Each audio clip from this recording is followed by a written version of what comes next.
Мынакей урматтуу көрүүчүлөр, assalamu алейкум. Мен азыр Зарбалик деген айылга келдим. Азыр мына ушул айылга ушул айылдын кире беришинде турам.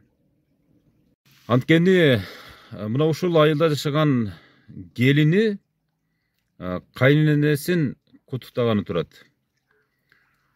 Азыр алдыдагы мүнөттөрдө сиздер ушул келин менен кайнененин ортосундагы сүйүнүштү, курсанчылыкты көрө аласыздар.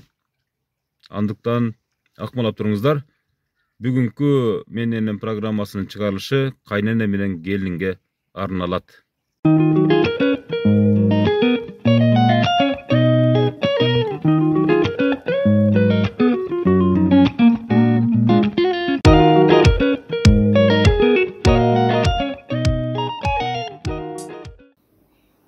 Мынакей урматтуу көрүүчүлөр, биз азыр Зарбалик деген айылда жашаган, сиздин атыңыз ким? Канат. Канат деген акенин үйүндө турабыз. Мынакей Канат аке, апаңыздын аты ким эле? Гүлнара. Гүлнара эне 65 жашка чыгыптыр. Мына ушул 65 жашка чыккандыгы менен сиздин келинчегиңиз мага биздин программага буйрутма берди эле. Ушул программа менен сиз дагы апаңызды ушул көптүн энелери катары ушул программага кошуп коюу ниети бар экен да сиздерде. Ошон үчүн урматтуу көрүүчүлөр, мен азыр Канатбек мырза бул уулу болот экен. Канчанчы уулу болосуз сиз? Эң чоң уулу болот экен. Ушу эң чоң уулунун коштоосунда азыр 65 жашка чыккан бейиштей болгон эненин жанына кирип баралы. Бисмиллахиррахманиррахим. Баштай бериңиз. Мен азыр жол бою урматтуу көрүүчүлөр, өзүңүздөр белгилүү болгондой мен айтып келдим. Эненин жанына кирип барабыз. Бисмиллахиррахманиррахим. Кандайсыздар, жакшысыздарбы? Ден соолуктарыңыздар жакшыбы? Кана, бисмиллахиррахманиррахим. Бияктабы? Коноктоскон даярданып отурасыздарбы? Кандайсыздар, жакшысыздарбы? Тынчтарбы, аман эсен жакшысызбы эне? Бешиктериме өтөп отурасыз анан. Ушу небере багыш деп коюңуз, а? Бул менен программасы эне. Аты жөнүм Өмүрзак Азимкулов, YouTube'да. Аты жөнүңүз ким, өзүңүз тааныштырып, бир баягы ата энени деле баягы ар дайым канжыгага барап байлап жүрө бербейбиз да. Ана урум болду, мойнума илип коюм эсе, ак урум болду. Эненин подаркасы аз да болсо ушу жай намаз менен ушул жоолугуңуз бар. Мынакей. Мен ачыгын айтып коеюн, сизге бир боору ооруган, сиздин ар дайым жаныңызда жүргөн келиниңиз бар экен, Сизди күндө көрүп, өзүнчө баягы бир толкунданып, кыжалат болот экен да. Ушул апамы дагы кичине бир сүйүнтүп, семейный үй бүлөлүк архив кылып калтырып коелу деди эне. Бул эми баягы жан дүнүйдөн чыккан бир жакшылык эле ойлор, эне. Өзүңүз жөнүңүздө айтып берсеңиз, бир ушул бала чакаңыз, небере чеберлериңиз кийин да көрүп жүргүдөй кылып, эне. Өзүңүз кай жактын кызы болосуз? Ушул канча балаңыз бар, канча небереңиз бар, эне? Мен 1956 жылы туулганмын. Алайдын кызы боломун, Жошол айылынан болом. Ошол жерге турмушка чыкканмын. Ошо кожайыным Кимсанбай деп, ол 55 жылы туулган. Жакшы кызматтарда иштеди. Топ базада союз мезгилинде бухгалтер болуп иштеди, кассир болуп иштеди,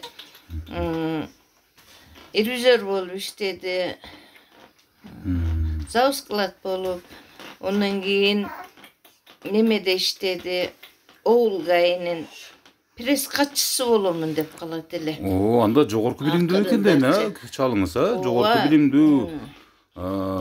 Баягы илими бар киши болгон экен да. Жакшы, бирөөгө катык сөзү жок, жумшак киши болгон. Эч нерседен кем жок. Балдарды 5 балалуу болгонбуз. 5 тең окуткан. Бир кызым баягы Мариям деген бир кинону көрүп, ошону илгерки сериалдар, сериалдар, ошону бүткөн эң чоң кызым. Моделерша. Эң чоң кызыңыз. Андан кийинкиси? Андан кийинкисим университеттин эконом фагын бүттү. Эне бардыгын жогорку билимдүү кылыпсыз да. Ondan kийинки уулум милициянып бүтүп ошо немеде одытынып бүткөн эле. Гайчилик кесип да мына айтканда жол боюнча кесип. Ошондо иштеп жүрүүнөн кийин мынабы заманга жараша немеге кетип калды. Россияга кетип калып иштеп келди. Онан кийинки кызым университетти бүттү. Ол азыр Терешкова мектебинде мугалим болуп иштейт. Ondan keyinki kızım үйдө oturat. En kichine kenjetayım. En kichine kenjetayыңыз үйүңүздө. Neme turmuşka çıkan ошо өзүнүн үйүндө. Өзүнүн үйүндө. Ушул жерде эле. Ушул жерде эле. Келип кетип бат-баттан кабар алып турат, эми. Кабар алып турат. Келиним дагы окууну бүткөн, Кытай тилин бүткөн келиним. Келиниңиз дагы аябай грамотный экен, орусча айтканда. Ооба, келиним жакшы келиним бар. Урматтаган, сыйлаган. Анан эле келип эле быйыл ошо чалым өтүп кетти ушу. 4 ай болду өткөнүнө. Ооруду эне. Неме жүрөгү кармап, инсульт болуп эленен 2 күн, 1,5 күн жатып өтүп кетти. Бейишинен берген болсун Улайым, Аллахым. Ошентип анан кой, туулган күндү белгилебей эле койгула, жөн эле жүргүлө. Быйыл белгилебегиле десем, боптур, белгилебесе белгилебейбиз деп отурду эле, анан каяктагыны баштап берди, азыр билбей калдым.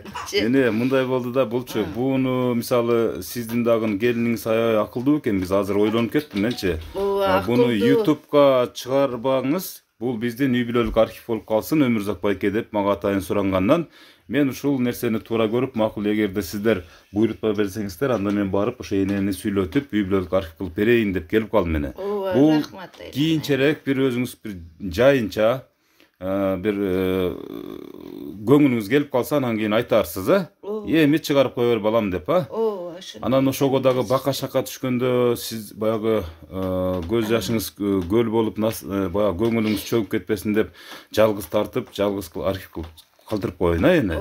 Туура көрсөңүз. Рахмат айна. Ушунча баланы ушул чалыңыз экөөңүз чоңойттуңуз, эрежеге жеткиздиңиз. Кандай кыйынчылыктарды көрдүңүздөр эне? Сиздер деле убагында жокшулукту көрдүңүздөрбү же кандай тагдыр болду? Мен өзүм буткомбинатта иштедим. Анан кийин эч кыйынчылыкты көрбөдүм менчи. Чалым жакшы бакты. Өмүрүнүн акырына чейин машинага салып жүрдү. Ошол күнү кетерде машинага салып үйгө алып кел, Ошко бардык. Оштон жүрдө үйгө алып келди. Үйгө келип эле мына жерин кармап, жүрөгүм катты кабынан чыгып кетип атат деген гана сөздүктү менен ошо барабар кете берди. Şu hiç жамандык көрбөдүк. Балдарым деле ушундай жакшы эле тарбиялап, жакшы өстүрдү. Урушпады, сөкпөдү балдарды. Өзүм каттык тиет элем балдарга. Өзүм каттык. Эненики май болот деп коет. Баардыгыбыздыкы эле ошо эне. Биз жумшак болобуз, сыртта жүрөбүз, анан кечин эркелетип коебуз. Кечке сиздер балдардын жанына жүрөсүздөр да. Ооба, ошондой болду. Демек балдарыңыздын көпчүлүгү тарбиянын бир 80% сиздики да эне. Бирок сырттан карап туруп, ата тарбия бербесе дагы атаны карап өсө берет.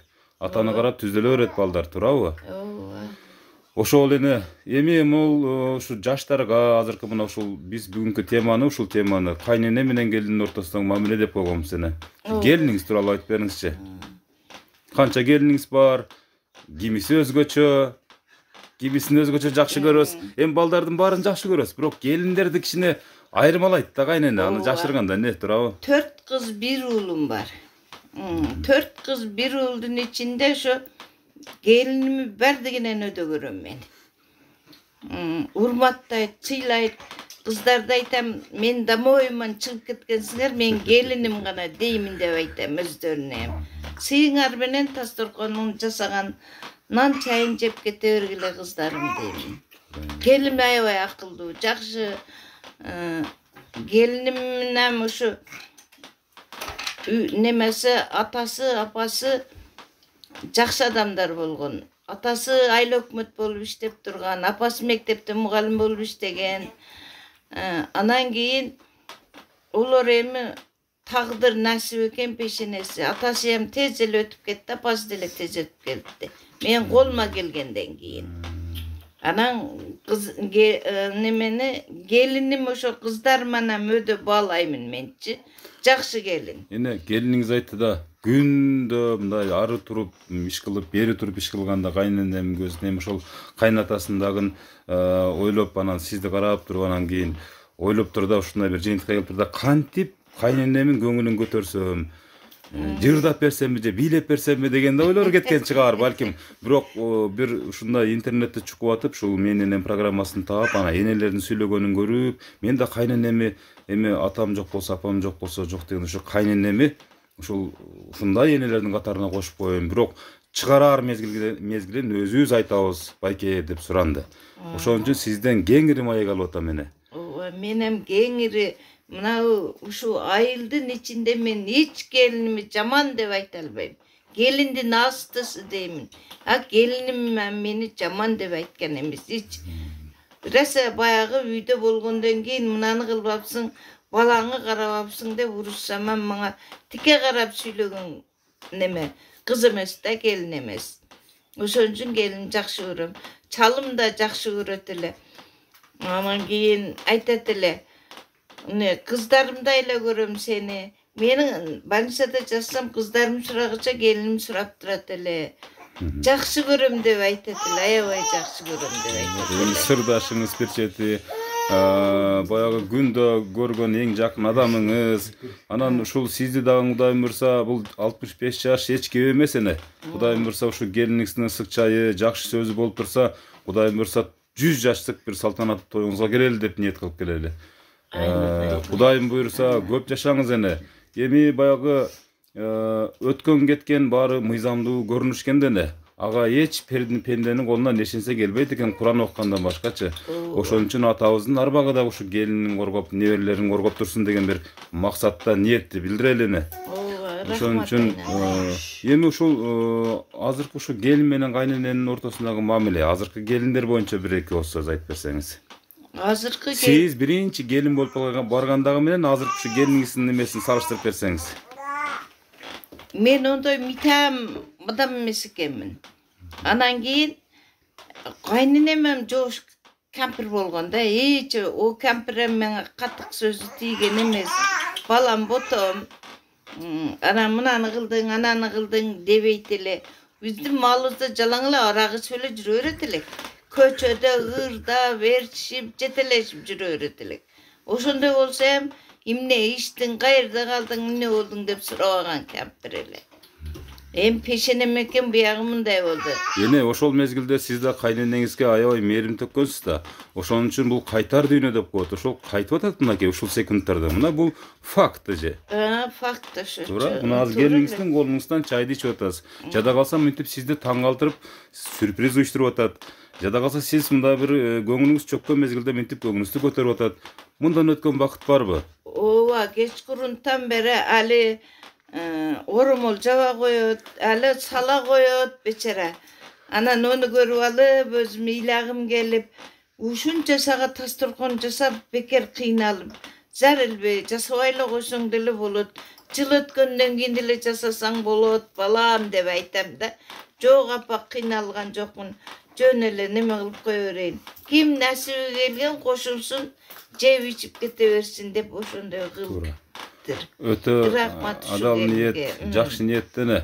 Бул да келиниңиз дагы эми сизге кошулуп алып эле сиздин баягы көңүлүңүз чөккөндөй абалда жүрө берсе, сиз да сыгылып бүтмөксүз да.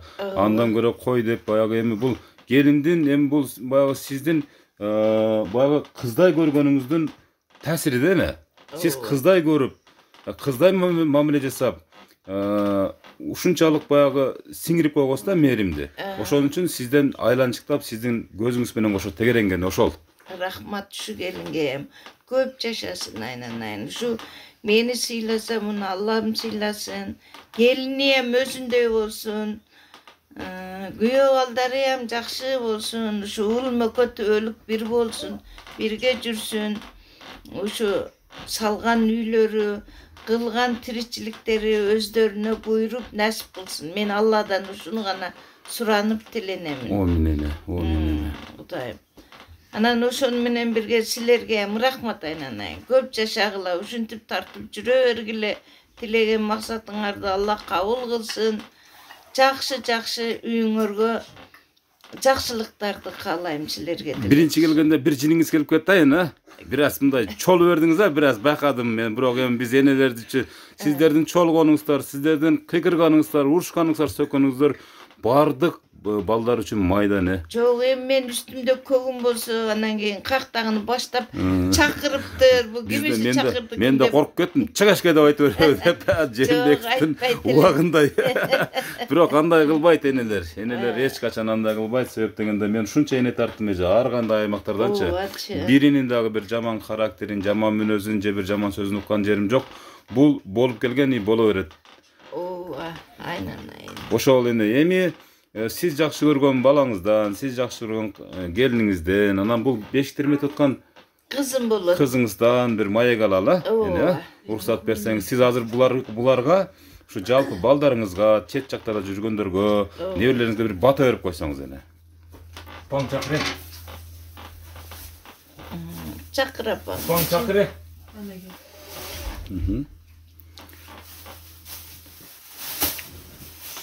О мен ушу үйүңөр ар дайым дасторконуңар ушу казаныңар ашка толсун, үйүңөр башка толсун, корооңор кой малга толсун. Ушу тилеген максатыңарга жете бергиле, бала чакаларыңар менен тынч болгула. Ушу уулум өкөн келиним менен уулум төөлүк бир болгула.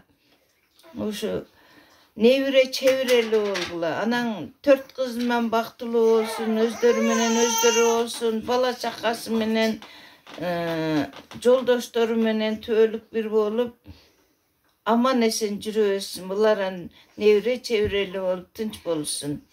Амин, эне. Айтканыңыз келсин. Келиниңиздин сюрпризи жактыбы эне? Жактайнанайың. Кичине болсо да көңүлүңүз көтөрүлдү, көңүлүңүз. Кичине эмес, аябай эле көп көтөрүлдү, аябай сүйүндүм. Күлүп эле жүрүңүз эне. Күлүп эле жүрүңүз. Буну кылба деп, кечеден бери эле кыйналып каласың өзүң, чарчап каласың деп аттым эле. Жок, чарчаган жокмун апа деп эле кыймылдап жүрдү. Рахмат айнанайым. Мына урматтуу көрүүчүлөр, кайненеси кой десе болбой, ушундай көгүм бар десе дагы болбой, мына ушундай жакшынакай кылып көңүлүн көтөрүү үчүн жакшынакай дасторкон жасап, кыздардын, балдарын топтоп бир эненин дагы бир көңүлүн көтөрөм деп, ага кошо сюрприз уюштуруп, мына бизди чакырган экен. Мына биз келип, азыр мына ошол энебиздин үй бүлөлүк архиви үчүн өзү кийин көрүп жүрчү тасма болуш үчүн келип тартып, жакшынакай кылып, мына небереси турат, Энең жакшы көрөсүңбү? Ырдап берет не? Ырдап береби кана? Ырдап берчи кана. Жүздөр менен, чери жок сөздөр менен, жаркырап күлүп турган, жайнаган көздөр менен, жалыкса кандай жакшы, көйүшкөн кандай жакшы. Kucaktab meken kızın, kubattın belek menen, babosun kanday jakşı, köykön kanday jakşı, amandık bolsun deşet, bökseler dolsun deşet, bayırlap başımızga. Ой, рахмат. Сонун ырда айткан. Кудай буйрса бул жакшы ырдаган бир ырчылардын катарына кошулат го чоңойгондо. Сонун боло, сонун кыргыздын белгилүү кыздарынан боло, Кудай буйрса. Энеңин батасын алып жүрө берсең, Кудай буйрса, сонун болосуң бардыгы. Урматтуу көрүүчүлөр, мынакей азыр эми өзүнүн эң чоң уулу деп айтты, Канатбек деп. Ошо Канатбек апаңыздын жанына отуруп туруп сүйлөп берсеңиз, мен сизге бир сиз ойлогон суроолорду берейин. Ой. Канатбек мырза, алгач бир суроодон баштайын сизде. Ушул күнгө чейин апаңызды, апа мен сизди сүйөм деп айтып көрдүңүз беле? Апамы айттым. Бетинен өп. Качан бетинен өп сүйөм дедиңиз? Постоянно айтам мен. Кана эми ушу эл көзүнө же болбосо ушул кийин ушул үй бүлөлүк. Апам сүйөт, мен алам дейт эле. Ошондой болдубу чын-чынына келгенде? Ооба. Siz süybödүңүзбү? Жок, апам сүйгөн. Жок, кийин сүйүп калдыңыз да, сиз эми Ооба, апаңыз кийин сүйгөн сүйгөн. деген. Канча балаңыз бар? Мен 3 балам бар. 3 балаңыз бар, а? Сиз үчүн ата эне деген ким? Ата эне деген бул мен үчүн улук нерсе да. Сиздин апаңыз азыр ушул бүгүн туулган күнү учурунда жашнакай болуп көңүлү көтөрүп турган маалда сиз апаңызды ушул маалда мактап алсаңыз качан мактайсыз? Ушул күнү мактайм эмес, апам менен биринчи очту ден соолук калам, биздин баарыбыздын ушу оорубасын, сыркабасын, 100ге чыксын ушу атам. Атамдын абасы өзү 103ге чыккан, ал ушул моментте бар. Алайдачы чоң тайтабызчы. Ошого айтам, мен апамы эч качан оорубаң, ден соолукта болуң, биздин баарыбыз бар болуң дейт. Эми ушул учурдан пайдаланып бир туулган күн менен куттуктап, жүзүнөн сүйүп койсоңуз дагы болот.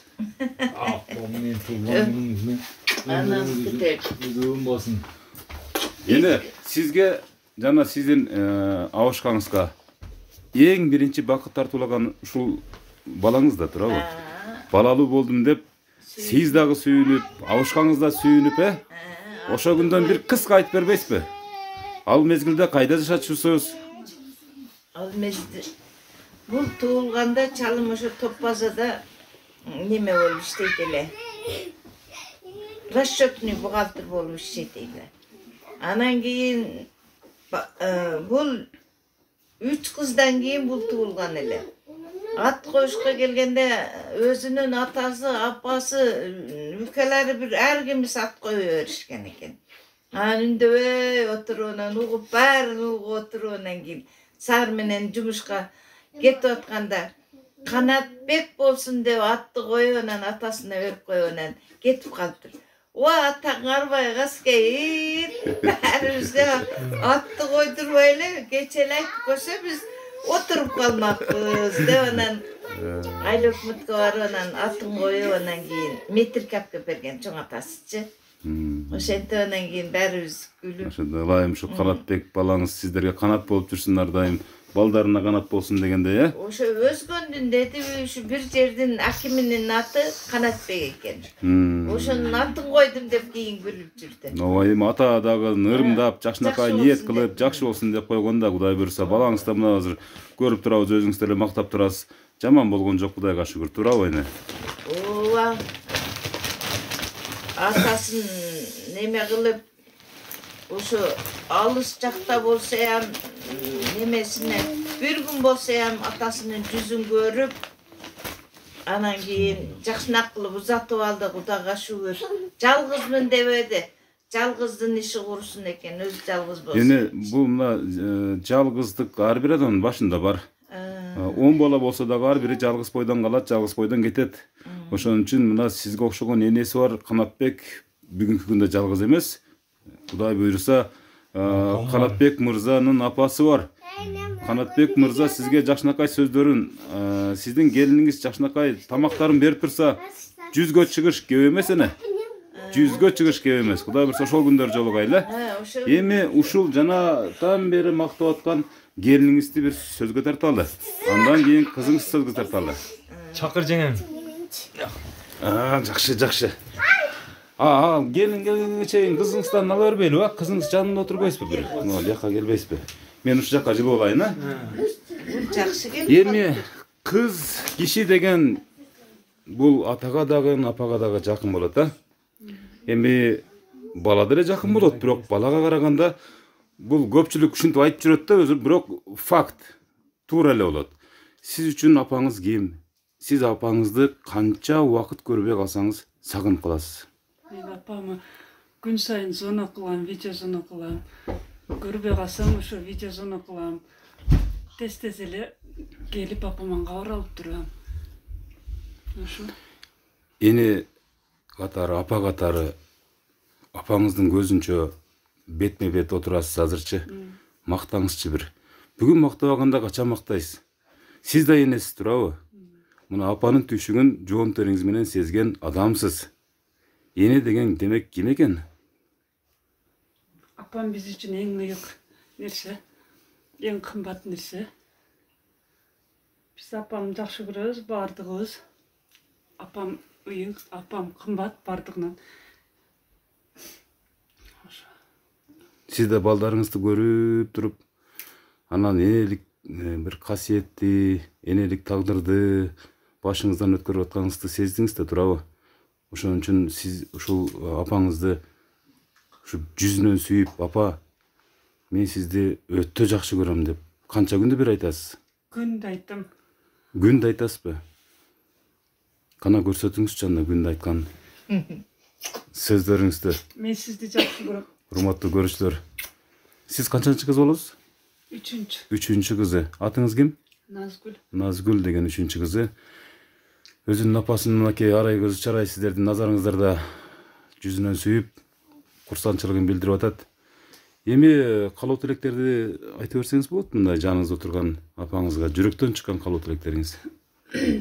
Апама каалоорум ден соолугу үчүн болсун, өмүрү узун болсун, ар дайым биздин пешенебизге күлүп жайнап жаркылдап жүрө берсин. Дагы жүздөн дагы көп жашасын. Амин. Амин. Эми биз энелерди эч качан 100 деп да чектебейбиз. Негизи жүрө берсин деп эле ниет кылабыз. Жүрө берсин ар дайым эле деп турабы? Бирок эми Кудайым берген жаш жашасын, Кудай кааласа. Төрүбүздүн көркү болуп ар дайым жүрө берсин. Бул төрдүн көркү бул адамсыз элестетүү мүмкүн эмес да. Бул адамды. Азыр бул жерге эң жакшы көргөн буюңузду коюп койсоңуз да бекер. Бул адам болбосо, бул үйдүн жарыгы да жанып турганы бекер. Турабы? Эми келиниңизди, кана келин эметели, сүйлөтөлү. Келиниңизди эне көп мактап койбодуңузбу? Кана эми кайненеңиздин жаныңызда Ар дайым эле отуруңуз. ушундай мактайт.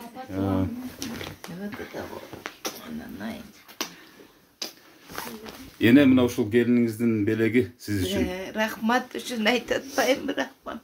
Эже, кайненеңиздин жаныңызда отурасыз да. Бир суроо берейинби? Эмнеге ыйлап атасыз? Бул чыккан жаштын жообу кандай?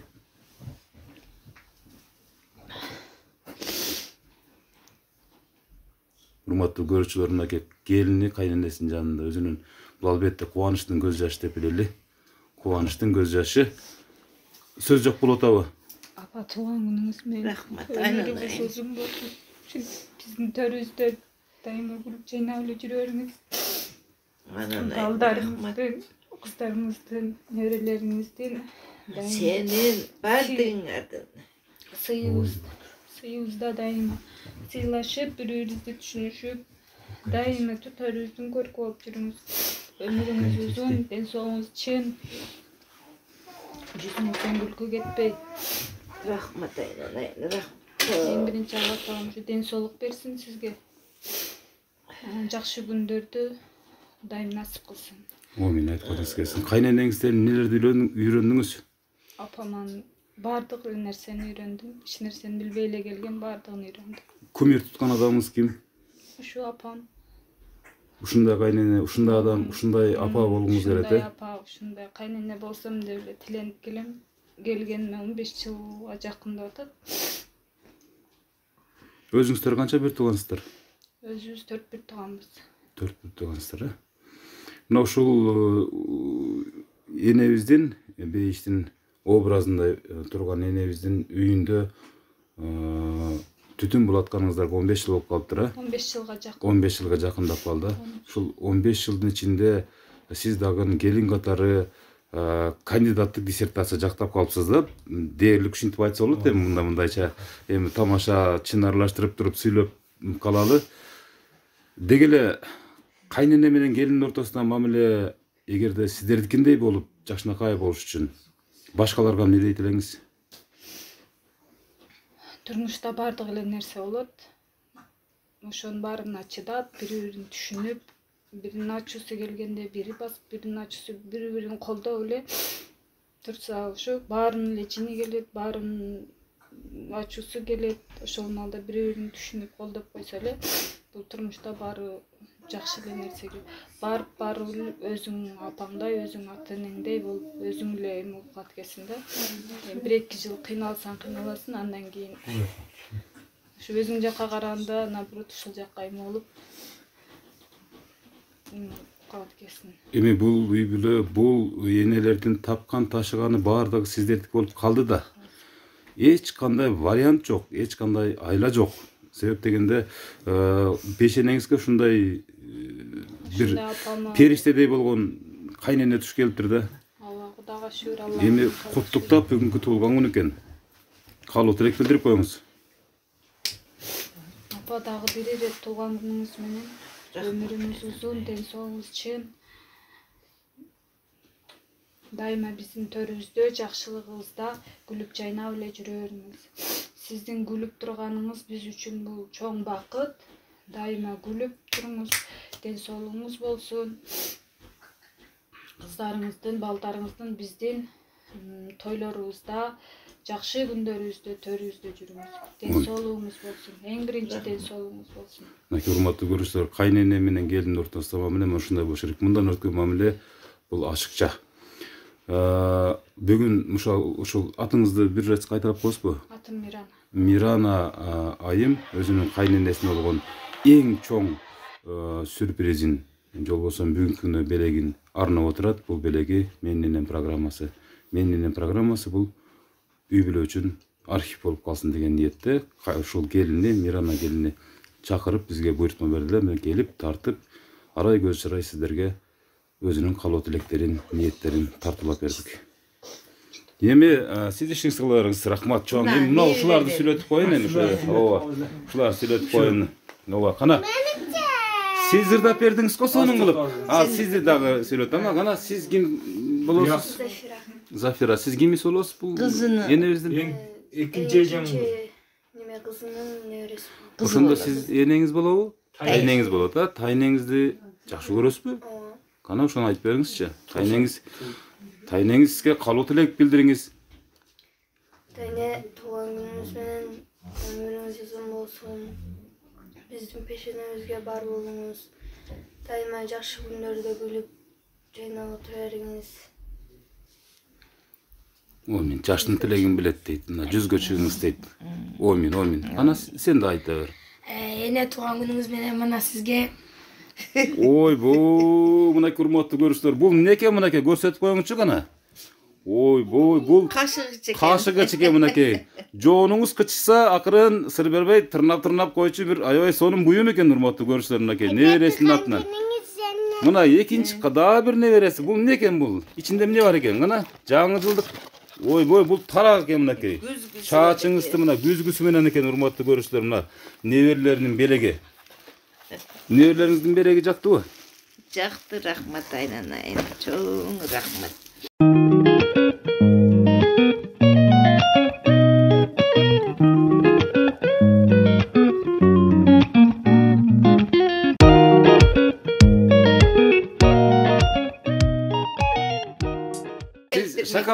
Шоколад белек кылдыңыз, а сиз, а? Тапшырып коерыңыз. Рахмат десе чоң. Кана? Сүйлө. Мене Аллахым ушу энеме көп өмүр бер. Айта бериңиз. Тим коюңуз, бул өзүнүн жүрөгүндөгү сөзүн айтып алсын, жөн коюңуз. Сени көп жашаң, чоңто ошо кетип калган.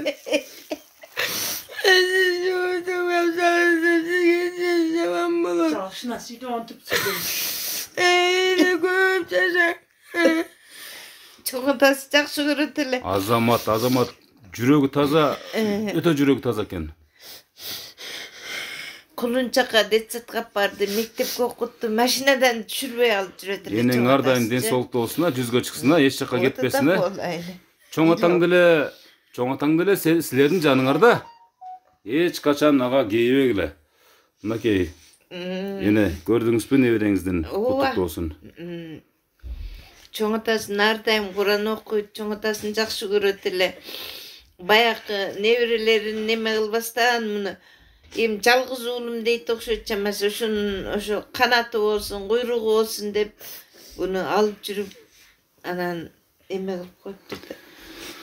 Бар болсун, бул небереңиз биздин дагы, менин да көзүмөн жашты чыгарып берди, бирок чын-чынына келгенде болор бала жашынан деп коет. Ушул небереңиз, эми бардык неберелериңиз албетте жакшы, бирок ушул бала, ушул өспүрүм, бул өзгөчө небереңиз экенин жүрөгү айтып турат да. Демек, чоң атама окшоп кетип калбаңыз деп атат. Demek sizin ушундай неберелериңиz бар. Алигери кетпейсиз. Ушундай. Дагы кимдер калды сүйлөй турган?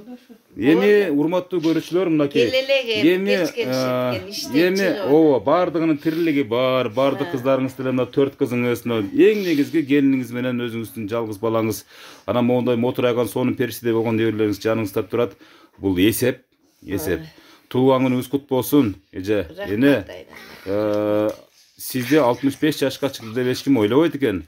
Жап-жаш бойдон ошол жана айткандай чалыңыз жап-жаш бойдон сактаптыр. 40-50-нин тегереги деп жаш бердик биз. Ушундай жап-жаш болуп жүрө бериңиз эне. Бул менин программасы эне. Ушинтип жакшынакай кылып, кийин өзүңүздүн көңүлүңүз келгенде мен номурумду билет, келиниңиз балаңыз чалып, ой балам, эми чыгарып кой. Менин жашоом башкаларга тарбия болсун. Менин жашоом башкалардын жаман турмушуна бир оңдолуп кетишине себеп болсун деген ниетиңизди билдирсеңиз, биз YouTube'га чыгарып коебуз. Программа кылып жасап коебуз, көркөмдөп коебуз эне.